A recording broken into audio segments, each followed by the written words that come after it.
Penguin Trek is the new for 2024 family coaster by Swiss manufacturer B&M, opening up in the Antarctica section of the park, replacing their old Antarctica Empire of the Penguin dark ride. It was a much needed addition in the park because prior to this, the only other roller coaster that they had specifically designed for kids was Super Grover's Boxcar Derby. After that, you're working your way up to like Icebreaker, I guess, which really is a family thrill coaster, with an entire backwards section. You really need something in between, and Penguin Trek is exactly that. It has a 42-inch height requirement, meaning young kids can ride this ride as long as they are accompanied by a responsible adult. And when you're a theme park located in what is essentially the family entertainment capital of the world, you have to have attractions for the young ones. You're competing with Disney and Universal, and how many kids' first big roller coaster is going to be like Big Thunder Mountain or Space Mountain, Seven Dwarfs Mine Train? And up until this point, if those same families visited SeaWorld Orlando, there wasn't much for them there. So it was an incredibly important addition, and frankly, I think SeaWorld Orlando should have added this sooner. This is their third roller coaster that they've built back-to-back. Icebreaker opened in 2022, 1 year later, Pipeline the Surf Coaster, and here we are in 2024, Penguin Trek is now open.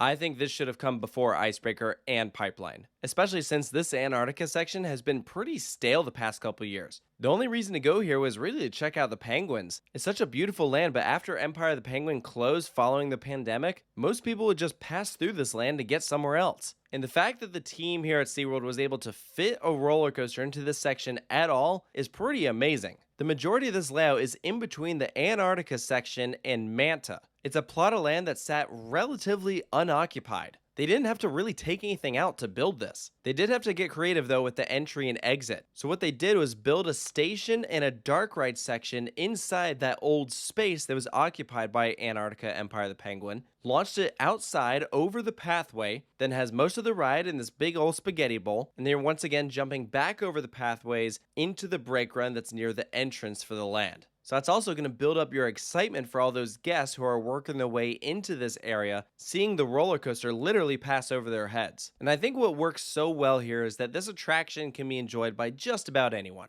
It has creative and interesting enough maneuvers that enthusiasts and roller coaster lovers aren't going to be bored by it, but there's nothing too extreme or whippy that'll be a turnoff for kids. Like, you won't find any big drops on this ride. The forces are really mild, which is a big difference from the other rides here in the park where you're literally right in between Manta and Kraken, both of which have some very intense moments. So let's walk through this ride experience. And we'll start off with the entrance. You have the Penguin Trek sign in the same exact place as Empire of the Penguin. To the left is the entrance to just see the penguin exhibit, and to the right is the entrance for the ride. There's a very brief outdoor section. If the line is ever backed up to here, that's how you know it's really long. But once you're inside, you're greeted with air conditioning and it feels amazing. Unfortunately, you're also greeted with the smell of fish. Because you're literally right next door to the penguin exhibit, be aware it does not smell great, but it's okay because you're outside of the Florida heat. The summers here can be brutal, and it is amazing that they finally have a ride with an indoor queue. It's something you don't mind waiting for, especially since it's also pretty well themed. Probably the best theming in the park. I mean, its only competition is really Journey to Atlantis, and that ride has seen better days. This is an immersive queue where you're being sent over to a research base on Antarctica. There's so many great props relating to snowmobiles, penguin research. I also enjoyed little Easter eggs, like here you can see different time zones for locations that have other SeaWorld parks.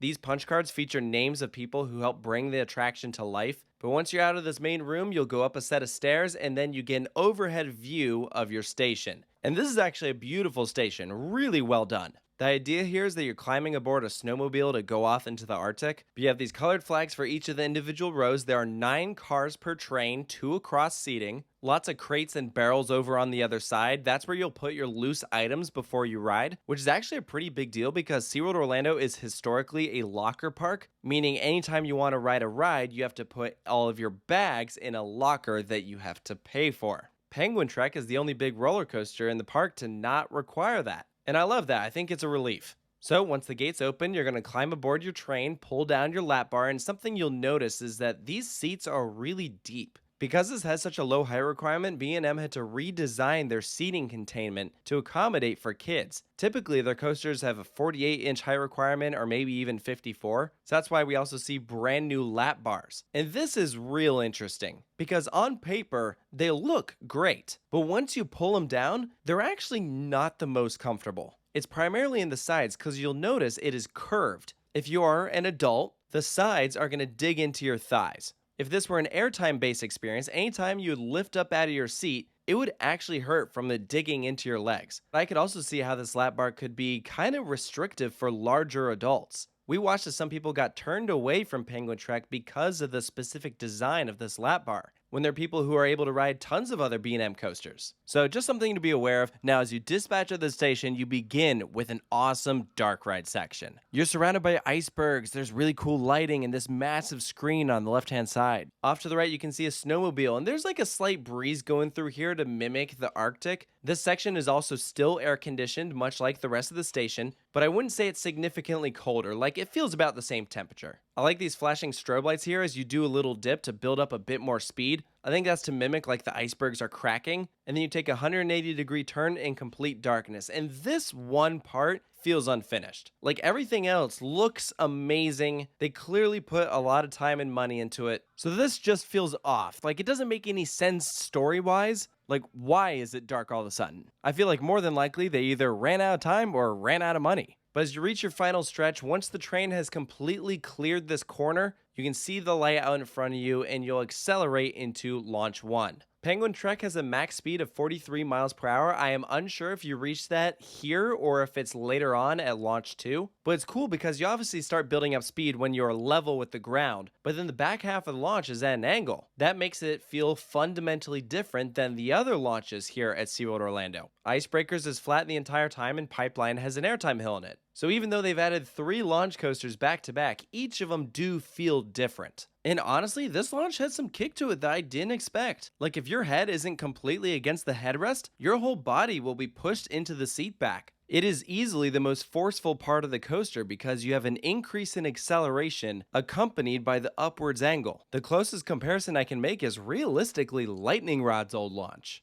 This first maneuver is a bank turn that goes out over the pathway. They actually had to build it up against this hillside that butts up against the sea lion show. It's very creative placement, and then you're going to gradually drop down over to the other side of the pathway where the majority of the layout is. There's a slight twist to the side as you rise up into the uphill flip-flap. That is the technical term that B&M has come up with, is the name of a maneuver that just slightly twists you to the left and then banks you to the right. It sounds cooler than it feels, but you still gotta give them points for creativity. Afterwards, we have a hill that looks profiled to give you airtime, but that is not the case. Do not expect to lift up out of your seat on this roller coaster. But this is actually one of the more clever sections of this layout because you have this air-conditioned building that they had to work around. So they had the track hop over the structure and do this panoramic turnaround to the left and then twist back over to the right. It's visually a very cool maneuver. You'll have a gradual bank turn to the left and then you'll turn 180 degrees to the right to enter Launch 2. So this is obviously a rolling launch and it'll send you up into this big bank turn. Penguin Trek has a max height of 65 feet. Much like what I talked about with the speed, I am not sure if this max height is at this moment or towards the beginning. I imagine it's got to be pretty close. When you're in the back, you get this nice hanging effect as the rest of the train is pulling you over. It's a very brief moment of just stalling out, but the train then turns to the right and then again to the left, levels out into a small hill. When you're sitting in the back, the descent here underneath that previous section of track is actually pretty surprising. You don't expect it to be as big of a drop off as it is, but then you'll rotate to the right and then take this big bank turn into the final brake run. So it's a relatively mild layout. It pretty much keeps the same force level the entire time aside from the first launch. It does make it a little weird though that you're experiencing all these elements but you're not really like